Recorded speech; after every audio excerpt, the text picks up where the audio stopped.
अल्हम्दुलिल्लाहि वस्सलातु वस्सलामु अला रसूलिल्लाह अम्मा बाद फ़अऊज़ु बिल्लाहि स्समीइल अलीम मिनश शैतानिर रजीम मिन हम्ज़िहि व नफ़्ख़िहि व नफ़्सिहि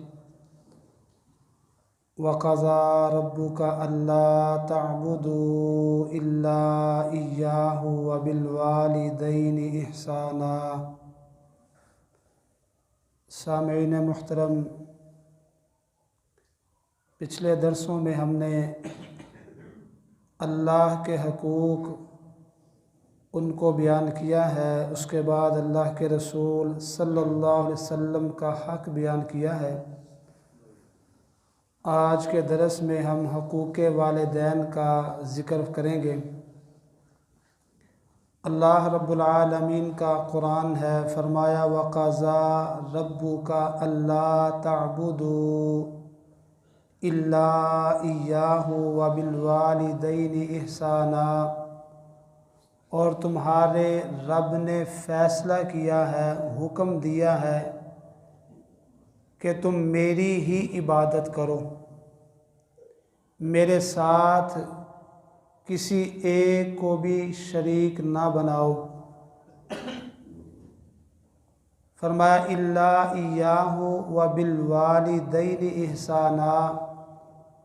और अपनी इबादत का ज़िक्र करने के बाद अल्लाह रब्बुल आलमीन ने दूसरा जो हुक्म दिया है, फरमाया कि अपने वालिदैन के साथ एहसान करो, नेकी करो, हुस्ने सलूक से पेश आओ।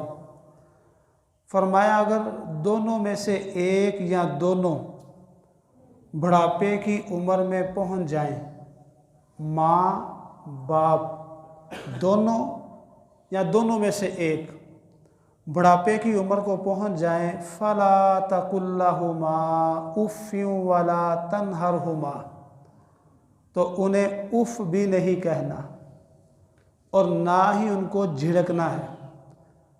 क्या करना है? फरमाया वक़ुल लहुमा क़ौलन करीमा, उनके साथ नरमी से पेश आना है, अच्छे अंदाज से गुफ्तगू करनी है, नरम लहजे से उनके साथ बातचीत करनी है।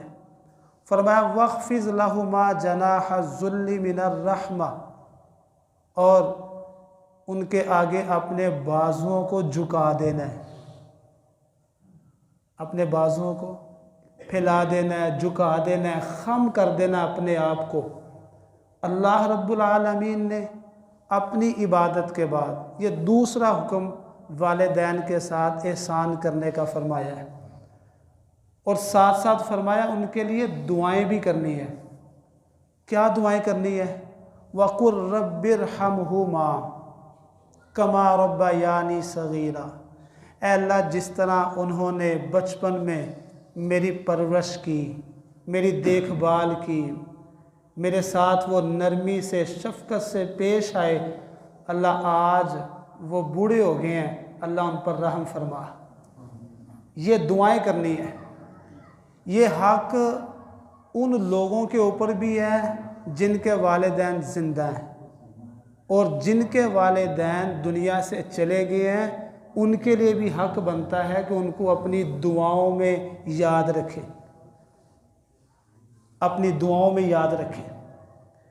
रसूलुल्लाह सल्लल्लाहु अलैहि वसल्लम के पास एक शख्स आया, उसने आकर के सवाल किया, दरियाफ़्त किया, अल्लाह के रसूल से पूछा। फरमाया ए अल्लाह के रसूल सल्लल्लाहु अलैहि वसल्लम जी, हमें बतलाइए कि मेरे हुस्ने सलूक का सबसे ज़्यादा हक़ कौन रखता है? आपने फरमाया काला उम्मू का, तेरी माँ तेरे हुस्ने सलूक का, तेरे एहसान का, तेरी नेकी का, तेरी अच्छाई का, भलाई का, खैर का जो हक़ रखती है सबसे पहले वो तेरी माँ है। कहने लगा अल्लाह के रसूल काला मन, उसके बाद कौन है? आपने फरमाया सुम्मा काला उम्मू का, फिर तेरी माँ। फिर पूछने लगा अल्लाह के रसूल इसके बाद कौन ज़्यादा हक़ रखता है? तीसरी मर्तबा पूछा। आपने फिर फरमाया सुम्मा काला उम्मू का, तेरी माँ। चौथी मर्तबा फिर उसने सवाल किया, अल्लाह के रसूल हमें बतलाइए, मुझे बतलाइए, उसके बाद हुस्ने सलूक का कौन ज़्यादा हक रखता है? आपने फरमाया सुम्मा काला अबू का, तेरा बाप। 3 मर्तबा अल्लाह के रसूल सल्लल्लाहु अलैहि वसल्लम ने माँ का जिक्र फरमाया है और चौथी मर्तबा बाप का जिक्र फरमाया है। और ये जो माँ है ना, इनके कदमों के नीचे जन्नत है। ये हमारे ऊपर है, हम उनकी खिदमत करके जन्नत हासिल कर लें या नाफरमानी करके जन्नत से महरूम हो जाएं, ये हमारे ऊपर है। और ये वालिदैन, अल्लाह की कसम, हमारे पास बहुत बड़ी नेमत है, बहुत बड़ी नेमत है। जिनके वालिदैन ज़िंदा हैं, अल्लाह सेहत वाली लंबी ज़िंदगी अता फरमाए, और जिनके वालिदैन दुनिया से चले गए हैं, अल्लाह करवट करवट जन्नतुल फिरदौस का दाखला अता फरमाए। आप अलैहिस्सलातु वस्सलाम, आपने ज़िक्र फरमाया कि क्या मैं तुम्हें कबीरा गुनाहों में से बड़े गुनाहों के मुतल्लक ना बताऊं? ये बात अल्लाह के रसूल ने 3 मरतबा इरशाद फरमाई, 3 मरतबा।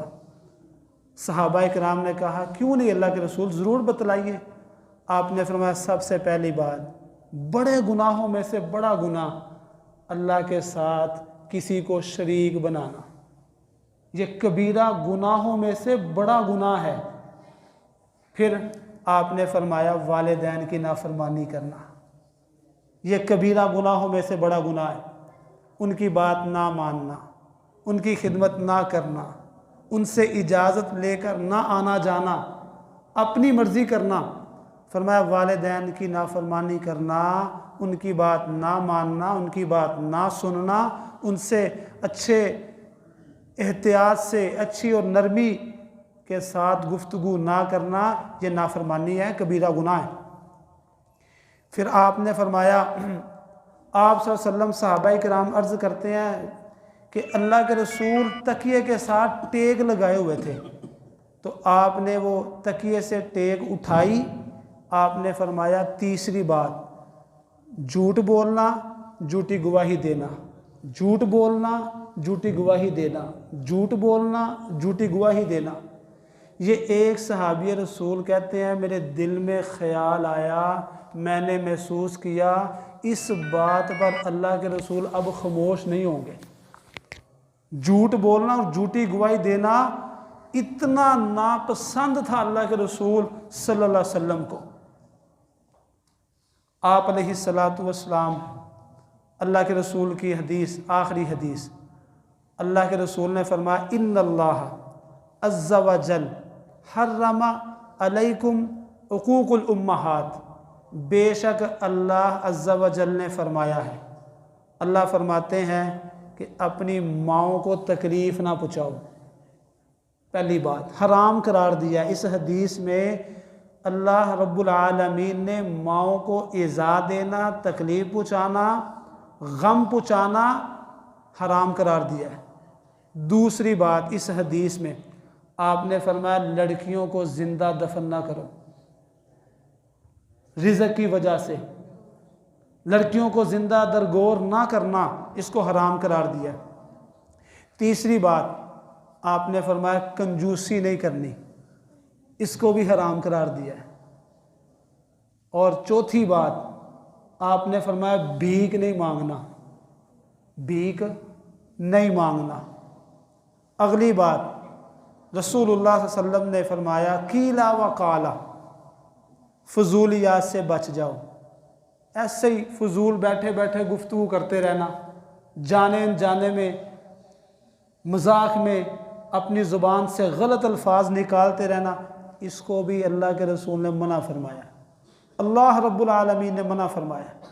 और आगे फरमाया सवालात की कसरत से बच जाओ, बिला वजह सवालात ना किया करो। सवालात की कसरत को अल्लाह रब्बुल आलमीन ने नापसंद किया है। और अगली बात फरमाया इसी तरह अल्लाह के रसूल सल्लल्लाहु अलैहि वसल्लम फरमाते हैं कि अल्लाह रब्बुल आलमीन ने फरमाया कि कंजूसी से भी बचना है, और आगे फरमाया कि फजूलियात से बच जाओ, फजूलियात से बच जाओ। तो मोहतरम भाइयों, ये अल्लाह रब्बुल आलमीन ने हक़ बयान किए हैं जो वालिदैन के हैं। अल्लाह से दुआ है कि अल्लाह ताला हमें ज़िंदा रखे इस्लाम पर, मौत दे तो इस्लाम पर ईमान वाली इस्लामती वाली मौत दे, और जिनके वालिदैन ज़िंदा हैं अल्लाह लंबी ज़िंदगी अता फ़रमाए, और जिनके वालिदैन फ़ौत हो गए अल्लाह करवट करवट जन्नत अता फ़रमाए।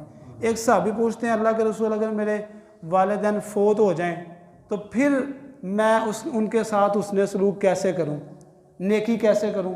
आपने फरमाया कि उनके लिए दुआ किया कर, उनके लिए इस्तग़फ़ार किया कर। जब वो फ़ौत हो जाएं तो उनके जनाजे में शरीक हो, रो रो के उनके लिए दुआ कर।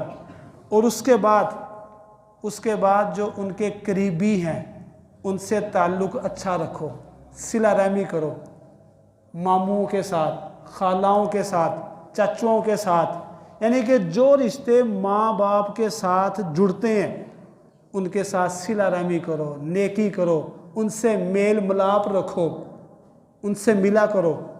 और जिनके साथ तुम्हारे माँ बाप ज़्यादा मोहब्बत करते थे, दोस्त अहबाब, उनसे भी अच्छा सलूक करो। ये तुम्हारे वालिदैन के मरने के बाद उनके साथ हुस्ने सलूक है। और जो वो वसीयत करके जाएं उनको पूरा करना, वसीयत अच्छी पूरी करनी है, नाजायज़ वसीयत उनकी पूरी नहीं करनी। ये उनके फ़ौत होने के बाद अल्लाह के रसूल ने हुस्ने सलूक के मतलब बयान फरमाया, वमा तौफ़ीक़ी इल्ला बिल्लाह अलैहि तवक्कलतु व इलैहि उनीब।